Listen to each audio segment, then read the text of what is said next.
roqueiros e brejeiros, estamos começando mais um Cerveja e Rock and Roll. Estamos aqui finalmente com o Torture Squad. Viemos aqui hoje fazer uma captação para vocês inédita de uma música novinha que vai vir aí no próximo CD. Para começar, conta brevemente como que o Torture começou. A gente conta a partir do momento que a gente entrou em estúdio para gravar a nossa primeira demo, em agosto de 93, que foi a demo Swing Hell. De lá pra cá, são 24 anos, estamos gravando aqui o 8º disco de estúdio. Tem 2 discos ao vivo, com DVD ao vivo, 3 EPs, várias tours, ou seja, a gente é uma banda de estrada, né? Tocar, compor, ensaiar e gravar, eu acho que essa é a nossa vida. E como que é pra vocês, sabendo que vocês já são influência para novas bandas que vêm surgindo? Meu, isso daí na verdade é uma consequência que a gente não pensa, né? A gente só pensa no querer fazer música, né? Então tudo que vem por fora disso é consequência. E fico, lisonjeado, né? Quando alguém fala, ou eu na batera que influenciei alguém, ou a banda com o estilo dela influenciou alguém. Pô, isso é demais, com certeza. Uma responsabilidade maior, como que é para os próximos trabalhos? Eu acho que não pesa, pelo menos pra mim não pesa, assim. Eu fico, na verdade é o contrário, dá um ânimo, porque você sente que pessoas sentem o mesmo que você com a sua música. Então, eu não vou pro lado de, nossa, preciso fazer uma música mais foda, porque senão vão achar que a gente tá num declínio. Não, eu penso em, eu sei que as pessoas vão se associar a isso, porque elas vão curtir os nossos discos com as nossas músicas. Eu acho que já trouxe isso, essa vibe pra gente. Então eu penso pra esse lado, né? Penso pra esse lado. E é um lance de identificação, né? A pessoa vai ouvir e vai se identificar com aquilo. Então não é algo que a gente faz pensando, poxa, não, vamos fazer uma música para tal público se identificar. É natural, a pessoa ouve e se identifica com a pegada da banda. Aliás, nessa turnê passada que a gente fez, foram 13 datas, 11 no interior de São Paulo e 2 no Paraná, aconteceu uma das coisas mais mágicas, assim. Quando compõe um riff, assim, pelo menos quando eu componho, principalmente uma parte de cadência, porque você compor uma música, um metal, justamente você pensa, assim, pelo menos eu penso demais, assim, metal é riff. O riff faz a pessoa ou entrar numa roda quando entra uma parte mais trash, mais agressiva, sim, ou acabar de banguear num riff pesado. E aí a gente tem uma música que chama Raise Your Horns, que tem uma parte do final que ela é muito cadenciadora, assim. E a gente fez um show em Santos e tinha um moleque cadeirante. Ele não andava, então ele, fã da banda, foi lá e ficou na frente do show, assim. E quando veio essa parte, eu vi da batera, eu me emocionei na batera, assim. Quando vem essa parte, quando eu escuto, eu tenho essa mania de agitar essa parte de um jeito muito, sei lá, muito forte, né? E o moleque, ele fez absolutamente a mesma coisa quando ele escutou o riff da música. Então ele na cadeira, assim, mas com uma vontade de banguear, e aí depois do show a gente se conversou até, e isso me marcou muito. Então, e ele foi o primeiro a chegar no show. Nossa! Foi o primeiro a chegar, a primeira pessoa a entrar na casa. E ele tem uma banda de death metal, ele é vocalista. Então foi uma pessoa marcante, assim, de a gente conhecer. O cara, na hora que eu tava no show, ele estava na cadeira, o show começou, ele saiu da cadeira, assim, e foi pra frente do palco. Tipo, rastejando. Aí a hora você fica assustada, tipo, vão machucar, né, o cara. Meu Deus! Você acha que ele não tava nem se importando, tava tendo rodas, e mostra ele lá no meio, foda-se, curtindo igual todo mundo. Então o jeito que ele agitou aquela parte, que é o jeito que eu sinto aquela parte, foi a mesma coisa, isso me marcou demais. Mas ele é uma figura lá da cena santista, porque o Nervocaus tinha tocado há pouco tempo antes lá, e eu comentei com o vocalista do Nervocaus, ele falou, putz, eu lembro desse cara, ele tava lá no show também. Então é um rapaz que além de ter banda e tal, ele frequenta bastante os shows lá. E aproveitando, falando de Nervocaus, recentemente aconteceu um caso com eles e com o Chris, eles ficaram presos no aeroporto de Bangladesh para entrar, porque a banda foi considerada muito satânica. Como que é pra vocês isso? Pensar que existe países tão focados assim na religião? E não só na religião, né? Existe o que a gente vê hoje como a Coreia do Norte, por exemplo, uma ditadura no meio do nada. Então, quantas ditaduras os países sul-americanos já passou? Quantos exemplos a gente já tem de que essa ditadura não leva ninguém a lugar nenhum? E hoje, em 2017, a Coreia do Norte está aí tendo o jeito deles de viver. E esse lance da religião, nos países mais religiosos e tal. É bizarro porque tava sold out o show, né? Só que é um lance também, ninguém questionou a religiosidade deles. Foi tudo, por exemplo, se a gente chegar assim, você maquiada, a gente cabelo comprido, piercing, isso pra ele já é demoníaco, pra ele já é satânico. O fato no caso a Thierry, que é uma mina que tem um puta visual, né, agressivo, e uma mulher tocando uma banda de death metal, isso tudo pra eles é um absurdo.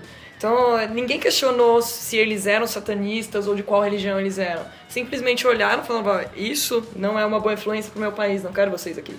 Por mais que eles tinham todos os documentos legais para estarem lá. Ou seja, pura ignorância, né? Sim, então, a gente tem que saber lidar com essas ignorâncias, né? E eles, assim como a gente, assim como todas as bandas que querem divulgar sua música, não tem limites. Se tiver como fazer uma turnê pela galáxia, a gente vai descobrir um jeito para fazer. Exatamente. Então, não tem limites, né? Então, você nunca vai imaginar que tanta ignorância vai vir na sua frente, assim como aconteceu com eles, né? Então, legal que deu tudo certo, né? Passaram um momento ali estranho, tudo.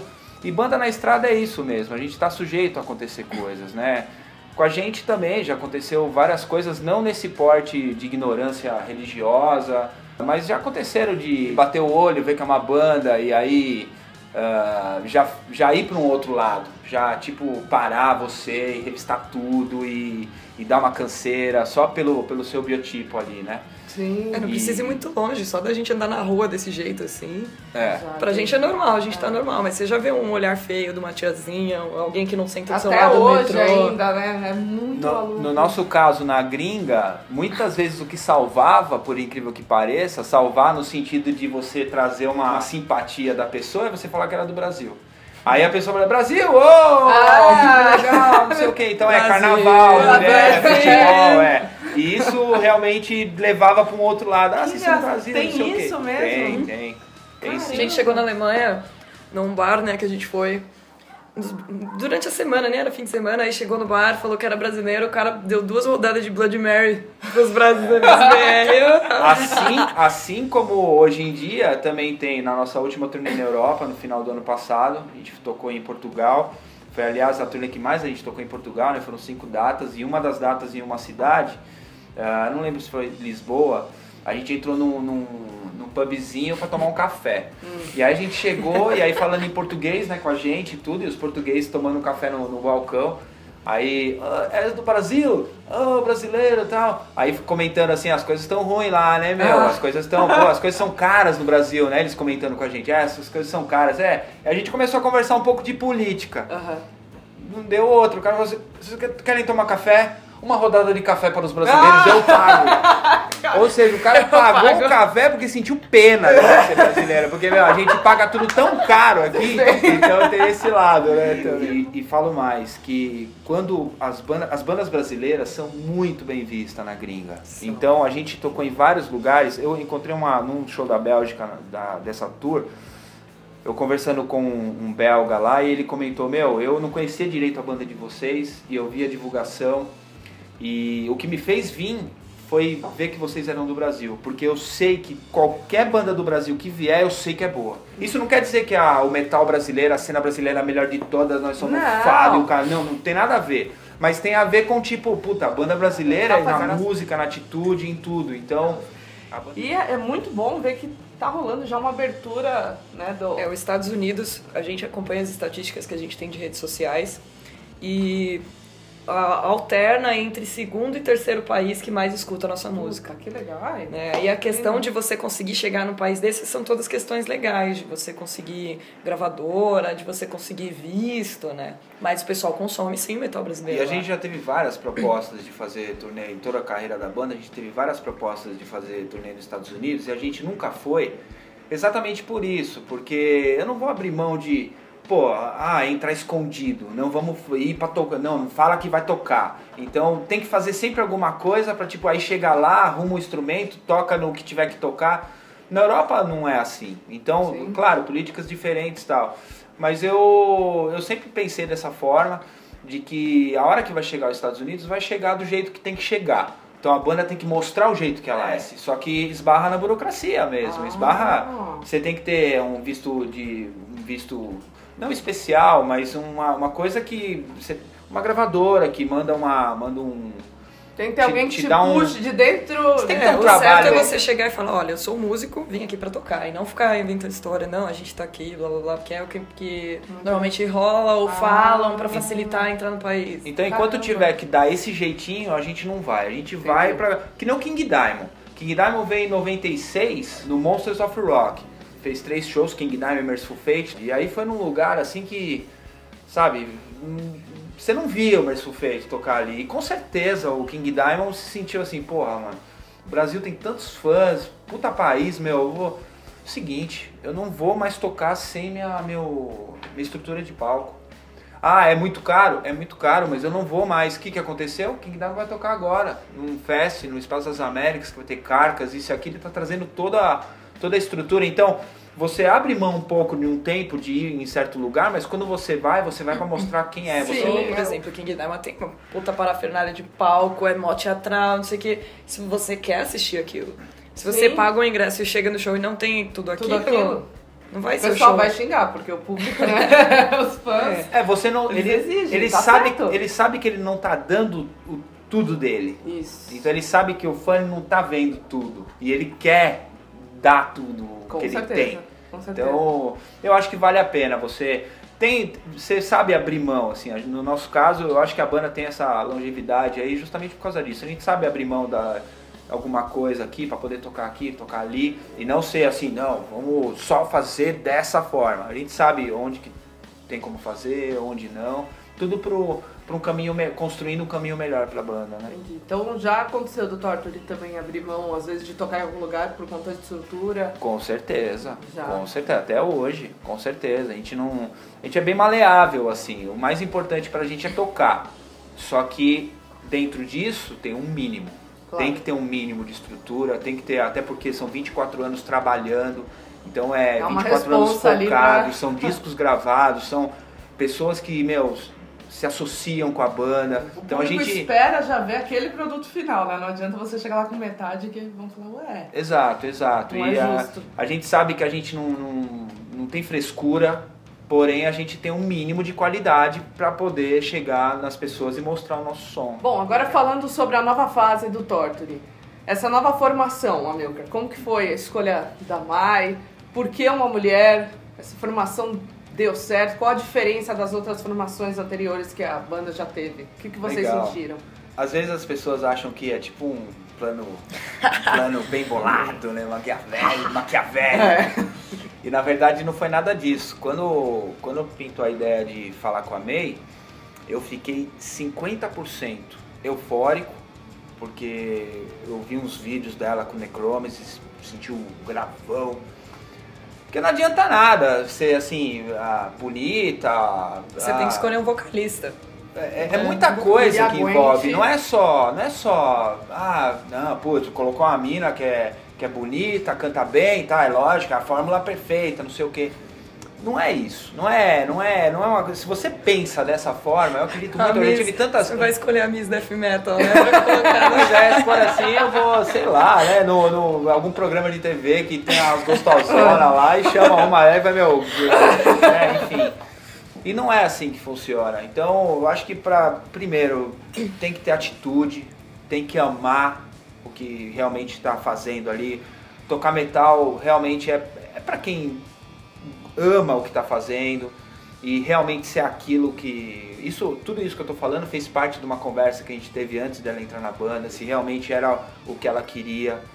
Com certeza vai chamar atenção, porque ela é uma garota bonita e tal. Aí, 50% eu fiquei com uma interrogação animal na cabeça, porque foram 19 anos com o ex-vocal, com a cara dele, com o estilo de vocal dele. A gente passou uns 3 anos como trio, vocal mais trash e tudo. Enfim, é uma mulher num lugar onde só tinha homem. Então eu fiquei... Esse era o lado da interrogação. Mas a nossa conversa com a voz dela, com a paixão dela de querer estar realmente e curtir o som da gente, isso ultrapassou toda e qualquer dúvida que se tivesse. que talvez ela seria a pessoa legal pra estar ali com a gente e levar o Torture pra frente. Depois que entra na banda, o contato pessoal é muito importante, né? Sim. Porque não é só, vamos ensaiar, cantar, compor letra, gravar... Não, tem que dar liga, né? Não adianta, não tem que tomar umas brejas junto. Tem, exato. A ideia de ter uma voz voltada pro death metal, que é o que a gente sempre teve, me fez também, foi bom pra mim. Porque quando a gente foi como trio, era uma voz mais trash. E eu precisava ter aquela fase na minha vida. Eu ficava pensando, putz, será que a voz é talvez muito agressiva pro estilo que a gente faz? Porque a gente é trash death, mas na verdade a gente é um world metal. A gente tem influência de tudo quanto que é parte do metal e coloca na nossa música, mas tem a estrutura do trash death. Olha que coisa, né? 24 anos de banda, mas tem coisas que a gente realmente percebe só depois. Eu percebi com pessoas que curtem a nossa música que a gente realmente tinha construído uma cara da banda. Com a voz que sempre foi da banda, com a voz mais death metal, mas trabalhando urrados, graves e agudos e tal. Construiu-se essa vibe de, a gente precisa voltar com uma voz, não é imitar, mas uma voz que remeta ao que a gente sempre fez, mas com uma cara nova. E uma coisa que me fez assinar embaixo desse pensamento foi o show do Accept no Monsters of Rock. Porque o Accept é uma banda emblematiquíssima de heavy metal. Quando você fala Accept, você lembra de Udo, que é o vocal emblemático do Accept. Só que hoje, o Accept tá tão foda, lançando discos tão foda, com um vocalista tão foda, que, eu ouso a falar que ninguém sente falta do Udo. Que o vocal deu a cara dele, é o mesmo estilo da banda e a banda tá, voando baixo. Então eu assisti o show, eu falei, caiu o queixo ali. É isso, velho. É isso? Por que não? É isso. Por que não mudar? E aí, eu acho que essa volta à voz que a banda sempre teve acho que o que a gente deveria ter feito mesmo. Muita gente curte muito e gosta muito de Esquadrão de Tortura. Muita gente começou a curtir a banda pelo Esquadrão de Tortura, depois foi conhecer a discografia, porque afinal de contas, 24 anos de banda é isso aí. Tem pessoas que curtem a banda há 24 anos, mas no meio disso, tem pessoas que vão conhecendo o trabalho. Então, tem pessoas que curtem a voz mais trash e tudo, mas muitas pessoas chegaram e falaram, que legal que a voz tá com aquela roupagem de sempre de vocês. E ver na voz dela uma coisa que remete ao que a gente sempre fez, só que com a roupagem dela, com a originalidade dela na voz. Então eu acho que a gente chegou no que a gente queria. A gente toca as músicas compostas nos discos antigos e soa da mesma forma, porque a voz traz essa característica death metal, mas com a cara dela, que é a cara nova. Tá aqui a banda, ó. Entendeu? E quando você entrou, você teve algum medo, assim, o que você sentiu, assim, tô dentro, vou assumir a bronca mesmo? Toda vez que você assume uma responsabilidade, um desafio diferente, né, bate o medo do inesperado, porque é algo novo, você tem que... a rotina de uma banda como Torture era diferente de uma rotina que eu levava, né? Eu saí de trampo, mudei de cidade, então... são várias coisas que você se adapta, né? A rotina de ensaios era muito intensa, a gente passou um bom tempo, acho que esse ano a gente deu uma tranquilizada porque ia gravar o CD, né? Mas a gente passou muito tempo ensaiando de segunda a sexta-feira, assim. Então é algo que você precisa mudar seu estilo de vida, não tem como, né? Eu tinha um emprego formal, trabalhava normal, rotina e tal. E aí você resolve ser roqueiro, resolve ser metaleiro. Vai perder a vida. Dá desgosto pra mãe, dá desgosto pro pai. Mas sempre foi o que eu quis, sempre foi meu objetivo. Então a oportunidade aparece. Se você realmente quer, você tem que ir atrás, você tem que fazer. Eu sempre falo, sonhar, todo mundo tem um sonho, mas até onde você tá disposto a ir pra aquilo que você quer? Sim. Se você realmente quer, o que você está disposto a passar? Eu tinha um objetivo, sempre foi cantar, eu sempre quis cantar. Lógico que não foi sempre que eu quis cantar heavy metal, porque eu fui criança, cresci. Foi na fase da adolescência que eu comecei a ouvir mais metal, né? Mas a partir dali, quando eu comecei a ouvir death metal, eu falei assim, quero então cantar isso aí. Então você não sempre cantou death? Não. Você acha uns vídeos meus aí cantando heavy gente, metal mais tradicional. Vamos dar um Google aí. A minha família tem muitos musicistas, minha mãe canta, né?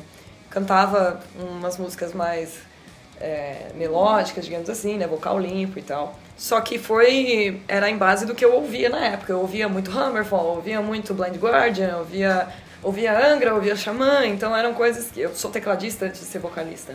Legal. E aí eu gostava de bandas que tinham teclado, porque eu gostava de tocar e tal. E aí depois eu conheci uma banda, que vocês todos conhecem, que é o Crisium. E inclusive quando eu conheci o Crisium, me apresentaram o death metal com o Crisium. Eu nunca tinha escutado nada de death metal. E eu conheci o Crisium Angra ao mesmo tempo, comprei camiseta das duas bandas. Nossa! E a partir daí eu fui ouvindo mais bandas, fui indo atrás de mais bandas. Eu conheci Morbid Angel, eu conheci, entre outras, Cannibal Corpse, que me influenciou muito, né? E aí caí de vez. E quando eu tinha uns 18, assim, de tanto escutar, você fala assim... Eu sempre gostei de testar tipos de vozes diferentes, cantar vozes diferentes. Eu falei, se os caras conseguem, eu também consigo, né? Deixa eu ver qual é que é. Aí comecei a gritar, minha mãe ficava louca, achava que tava acontecendo alguma coisa. A avó não entrava mais no meu quarto e falava que tinha demônio lá que fazia eu gritar.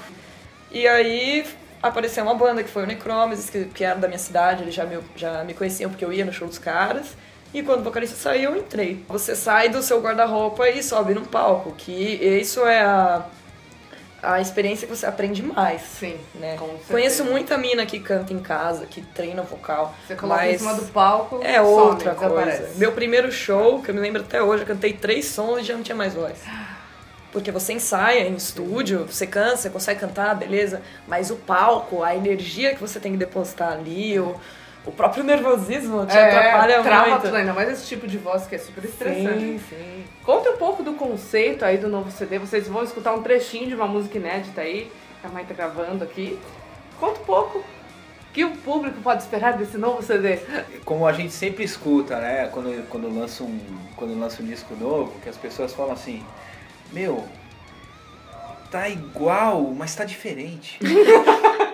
Então eu acho que esse disco vai pro mesmo lado, assim. E isso pra mim quer dizer o quê? Quer dizer que a gente mantém a nossa estrutura com influências novas na nossa estrutura. E a Mayara e o René entraram no Return of Evil, então a gente já ali tá essa cara, né, com eles. E o disco novo, em termos de letra, continua a mesma coisa. Qualquer coisa pode se tornar uma inspiração para fazer uma letra, desde um filme, desde uma indignação. Por mais que a gente não tenha um conceito nesse CD, as músicas acabaram se conectando, né? Porque tem muito a ver com o que a gente vive, então não tem como elas não se conectarem. E cada uma tem seu mundo, mas elas estão falando entre si dentro do disco. A gente tá, assim, repetindo a produção do Return of Evil, isso é uma coisa muito legal, é a terceira vez que acontece na trajetória da banda, de repetir a produção do disco com o mesmo produtor, e isso é muito legal, porque no segundo disco com o mesmo produtor, você... Não é que arruma coisas que você não fez no anterior, não é arrumar, mas você melhora. Sim. Você com aquele mesmo time, você gravou daquela forma. Sim. Pro novo, você já tem um outro approach. Claro. E com o Wagner e o Thiago aqui da Loud Factory tá sendo assim. Eu gravei a batera no estúdio O Rameu aqui em São Paulo, que é do Marcelo Esquevano, um grande estúdio aqui de São Paulo. Estúdio não, que é um templo, velho. É um templo de magia. É isso aí. Eu gostaria de ir lá, eu falei assim, não sou religiosa nem nada, mas aquele Hammond, eu iria, tipo, religiosamente, como se fosse um culto, só pra ficar escutando, assim. A última música do disco novo é uma música bônus que chama Torture in Progress e tem a participação do Marcelo Esquevano tocando Hammond. É uma música bem diferente da gente, é uma música mais arrastadona, pesada, que tem um clima de Hammond solo. Bom, o álbum Esquadrão de Tortura que você comentou, né, foi o primeiro título em português que vocês fizeram, que abordou um tema aí, ditadura militar. Como que você pensa em relação a isso? Então, hoje o Brasil tá muito louco, né? Porque tá muito louco em relação à política, assim. Mas eu, sinceramente, eu não tenho medo de uma nova ditadura. Eu acho que tudo que tá passando com esse lance do Lava Jato, a Polícia Federal, eu acho que tá, pegando mesmo e tá demonstrando com esse mundo da internet. Hoje os políticos estão começando a ver que, vamos ter que acabar com essa historinha aí, porque agora todo mundo sabe, vai pra cadeia mesmo. Então, eu não acho que a gente vai usufruir em pouco tempo o que tá acontecendo. Mas eu acho que o que tá acontecendo tá demonstrando que tá indo pra um caminho melhor, assim, o país. E eu sou um cara otimista, assim, naturalmente eu sou um cara otimista, por acreditar nas coisas, que vai para um caminho do bem, tanto na minha vida quanto ao meu redor, sem ser um idiota, vendo bem o que está acontecendo, né? E eu não acredito que possa voltar, mesmo que tenha pessoas que... As pessoas que falam pró-ditadura são pessoas que, pra mim, não sabem o que estão falando, porque no Esquadrão foi muito legal, porque eu tinha feito uma letra no Equilibrium, chama Black Sun, foi a minha primeira letra na banda, e depois veio o Esquadrão de Tortura e eu e o Castor e o André também na época, começamos a entender mais sobre o assunto, né? E aí foi legal compor as letras entendendo o texto. Foi legal entender o que aconteceu. E a ideia foi tentar narrar os 21 anos de ditadura em ordem cronológica nas músicas do disco, né? Sim. Então, aquilo foi muito pesado. Eu acho que, junto com isso, o Chile e os países sul-americanos também passou por uma ditadura muito forte. Eu acredito que não vá voltar. Porque a gente citou aqui a Coreia do Norte, por exemplo. Sim. Eu acredito que é um retrocesso muito grande, porque o poder tem que estar nas mãos de quem realmente tem um equilíbrio, e não de pessoas que têm o poder e não sabem usar. Sim. Porque aí ultrapassa a história, entendeu? E aí eu acredito que o país pode estar caminhando para um lugar melhor, assim, com tudo que está acontecendo. Eu não tenho esse receio, não. Eu acho que o povo, meu, com a ida nas ruas, né, meu, se não me engano, desde 2013, que tem esse lance de, meu, vamos pegar um dia, vamos todo mundo pra rua, vamos reivindicar tudo. Eu acho que isso foi uma coisa muito legal, assim. Claro que sempre aconteceu, né, diretas já, tudo, né. Eu acredito que o caminho que todos querem é um país, sabe, equilibrado, um país que, meu, realmente... É que o Brasil, os políticos brasileiros é tão filhos da puta!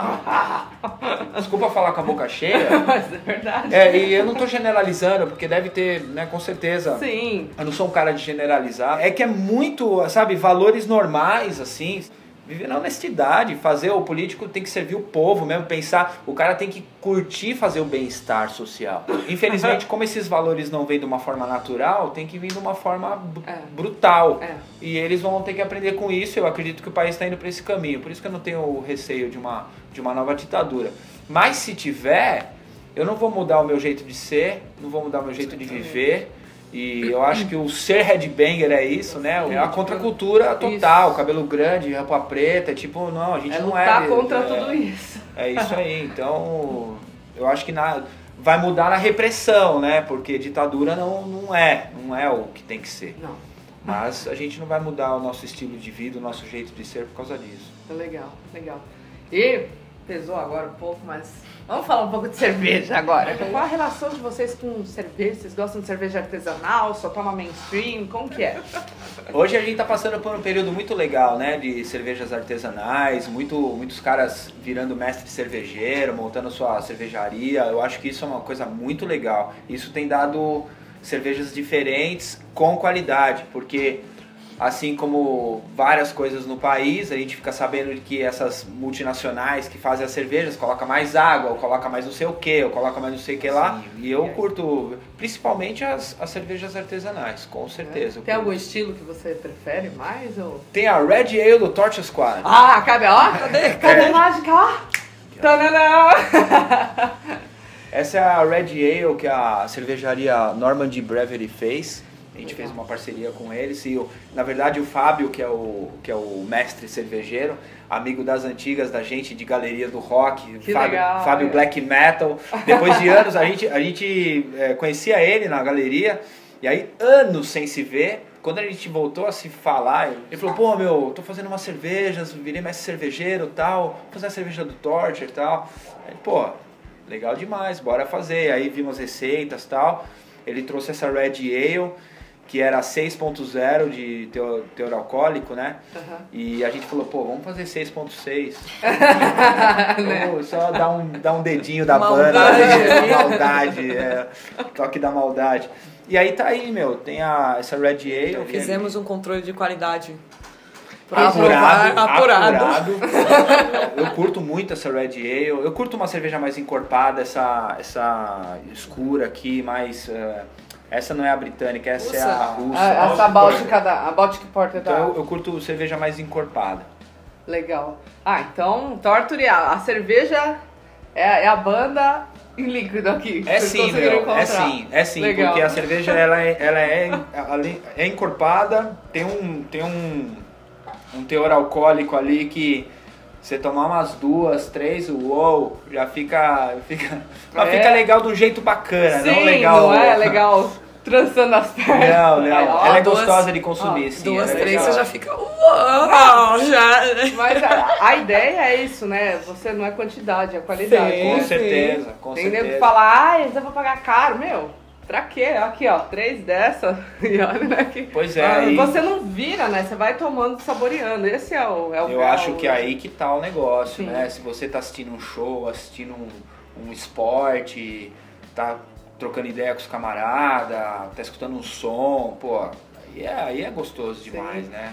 Bom, eu tenho uma cerveja favorita, que é a Beelzebub, uma cerveja francesa, que já me fez fazer muita merda. E ela tem um teor alcoólico bem alto, ela varia tipo de 7 a 13, 14%, assim. E o sabor dela é muito bom. Eu não sei quanto ela deve estar hoje, mas na época eu pagava cerca de R$20 na lata, e era um latão, assim. Mas você, cara, vai por mim, não tome 2. Tome uma. Você fica legal e ela é ótima. 2 já dá problema. Bom, agora eu quero fazer uma pergunta. Em relação ao André, você ainda mantém contato depois que saiu da banda? Como que foi isso? Com todas as pessoas que tocaram na banda, assim, eu tenho um relacionamento bacana depois que eles saíram, né? É inevitável que você tenha um período de luto. É inevitável isso. Sim. É tipo um relacionamento mesmo, né? Sim. Então, o André faz um tempinho que eu não vejo ele, que a gente não se fala, porque as vidas, elas mudam mesmo, assim como o Vitor quando saiu também. O Augusto Lopes, que foi guitarrista na época do Equilibrium, a gente tem ele dos ex-membros da banda, eu acho que é o que eu tenho mais contato, porque ele abriu um estúdio em Santo Amaro, Casa Negra, e já fiz umas gravações lá, ele é um grande produtor, eu admiro ele demais como produtor, como guitarrista, assim como eu admiro o André como guitarrista. O André foi um dos grandes guitarristas que eu toquei junto, assim, uma sensibilidade com melodia. Ele tem uma versatilidade em tocar guitarra, assim como o René. E o René, pra mim, eu acho que nesse caso, nada é por acaso, no caso do René tá na banda, porque o René, nas gravações desse disco, foi uma coisa espetacular, assim. Parecia um brinquedo que você poderia fazer tudo. Tipo, a palhetada e numa energia que parecia Era muita energia. Sim. Não, então, René, se você deixar, a energia tá demais. Né? Muito legal. Isso transpareceu nas músicas, isso transpareceu na distorção da guitarra, transpareceu na execução. Legal. E foi depois, se quiser e assim, falando como Wagner, eu sempre fui fã das palhetadas do Torture Squad, né? Sim. Sempre fui fã das palhetadas do Cristiano.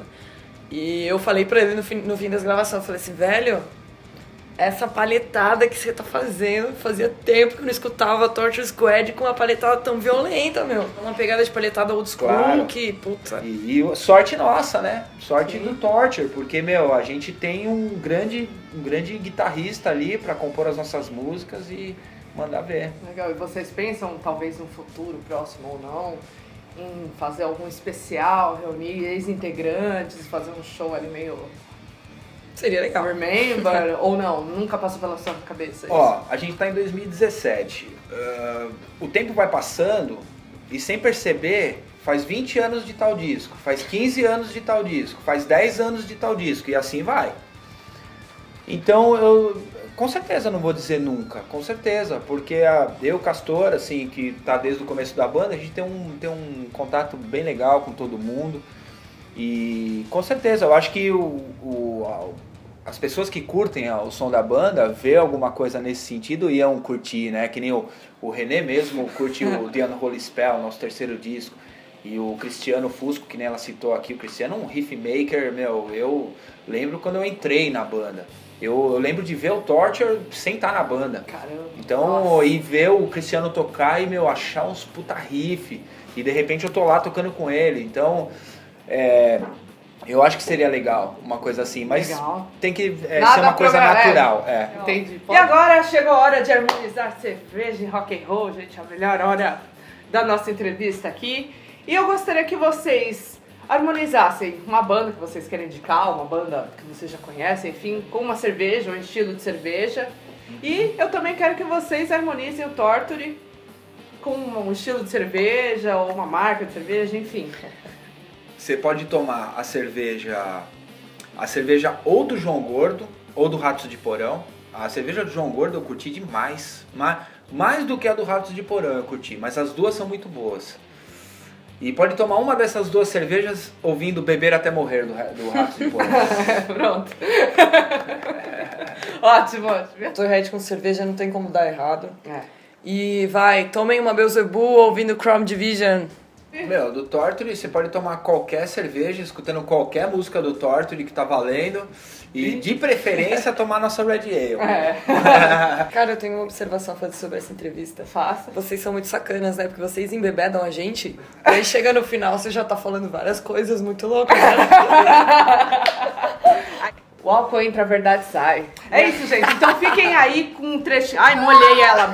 Tá benzida já, tá bom? O CD está benzido. Qual a música que a gente vai mostrar um trechinho aqui? Exatamente, da Far Beyond Existence. Far Beyond Existence, então, que dá o nome do disco. Fica aí com a música que dá o nome do disco aí, um trechinho só pra sentir aquele gostinho. Até a próxima, galera. Cheers! Valeu, cheers!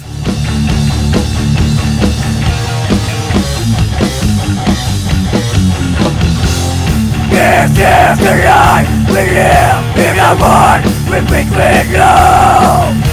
As quick as a gathering violence can be mastered, but the work we made. Understand your step, make you become a myth, but there's a price to pay. Express yourself, to prove yourself, no right to break all the brain.